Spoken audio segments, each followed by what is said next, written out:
Bang, izin bang. Izin Bang. Bang, lihat hari ini apa baru bang? Kedatangan Apa apa? deh ke KPK Gimana? ngapain?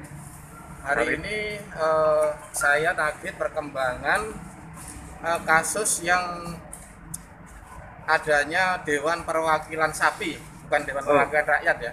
Hmm. Kenapa saya sebut Dewan Perwakilan Sapi? Karena di Kementerian Pertanian ada pengadaan 1.000 ekor sapi hanya diwakili oleh 3 ekor sapi. Itu. Saya menanyakan kapan menteri ini akan dipanggil, karena yang bertanggung jawab terhadap anggaran ini kan Menteri Pertanian. Sebagai pintu masuk ya adanya Dewan Perwakilan Sapi ini. Sebenarnya banyak paketnya, tapi kita sudah investigasi semua. Hampir semua perusahaan pemenang tendernya itu fiktif. Kita pada saat investigasi pun dibantu oleh polsek-polsek setempat. Jadi investigasi kami ini tujuannya untuk meyakinkan pihak KPK. Jadi yang dilaporkan siapa? Menteri Pertanian. Atas Karena dugaan atas dugaan tindak pidana korupsi pengadaan sapi yang jumlahnya juga tidak sesuai. Misalnya ada pengadaan 1.000 ekor sapi yang ada di kandang hanya 3 ekor. kalau boleh tahu nominalnya berapa sih bang? Ada yang 10 miliar, ada yang 12 miliar. Ini kan dipecah-pecah banyak paket. Tapi perusahaannya ya itu-itu aja. Bang, Jadi, itu ya. itu di pemberitaan sebelumnya itu PT pemenang itu tender itu Nah, dikatakan itu setelah kita hantu cek PT hantu. ternyata hanya home industri gilingan batu. Oh, Terus ada juga yang kemarin kita cek lokasi yang diantar sama pihak polsek, ternyata tidak ada, perusahaan itu fiktif. Jadi itu daerah mana itu?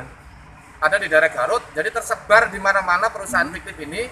Sepertinya ini adalah modus memperalat perusahaan fiktif untuk merampok uang negara. Jadi jumlahnya tidak sedikit. Bisa disebutkan bang perusahaan apa? Ada PT Sumekar Nurani Madura, terus ada lagi Itu beralamatkan di Pulau Madura. Pulau Madura. Terus yang kemarin sore itu sebentar, PT Winara Karya Mandiri, itu domisilinya ada di Garut.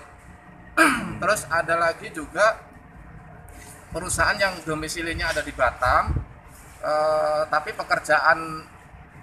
output pekerjaannya ada di Kabupaten Subang. Nah itulah yang saya bilang, pengadaan 1.000 ekor sapi hanya diwakili oleh 3 ekor sapi. Oh, Pak, jadi untuk penegasan sekali lagi pak. Kenapa? Pengadaannya untuk apa? Sapi potong pengadaan misalnya sekian ekor, tapi ternyata di lapangan hanya ada 3 ekor. Di tahun anggarannya bang? Tahun 2020. Semuanya bang? Iya, tahun 2020. Ini keterlibatannya anak Mentan ini sejauh mana, Nah, Bang? Kalau keterlibatan Putra Mentan ini, dia yang mengatur di ULP, mengatur pemenangan tender itu. Berarti diatur ya? Sudah diatur. Karena apa? Panitia juga ceroboh, ULP juga ceroboh karena tidak mensurvei ketika mau memenangkan perusahaan ini. Sekarang proyek bahkan ini boleh dibilang ratusan miliar, kalaupun nanti bisa dibuka semua bisa triliunan, cuman ULP sebagai Pokja yang melaksanakan proses tender ini tidak hati-hati. Nah, dugaan saya memang sudah diniatkan, ada unsur kesengajaan. Apakah ini ada dugaan keterlibatan Mentan sendiri, Bang? Kalau keterlibatan begini ya, Mentan itu kan sebagai pengguna anggaran, pemegang kebijakan anggaran.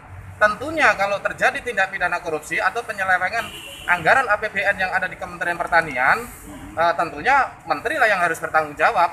dari GPHN sendiri sudah menyerahkan bukti apa saja?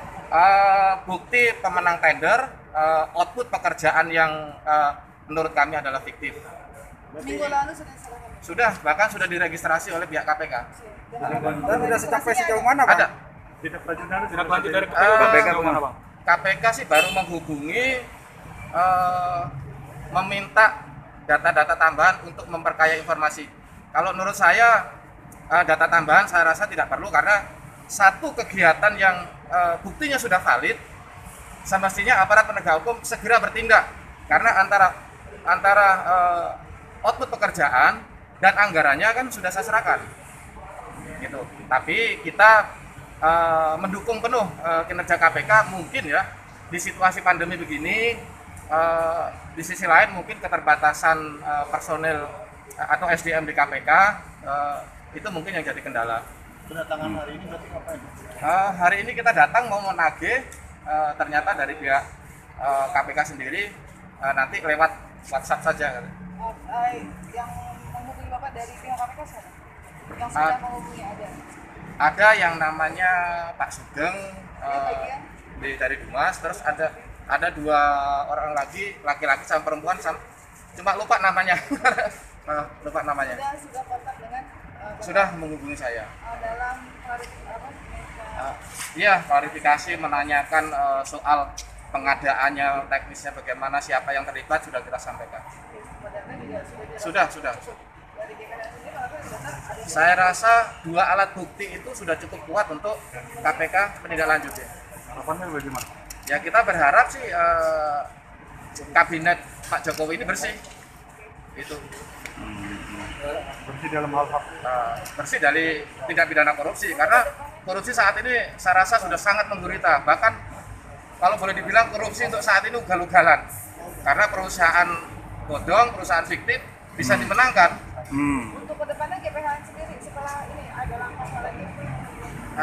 Kita terus akan mensupport data kepada pihak KPK supaya KPK juga lebih mudah untuk mengungkap ini. Jadi kalaupun memang agak sedikit lambat apa yang dikerjakan KPK, kita maklumin kan situasi juga lagi pandemi ya.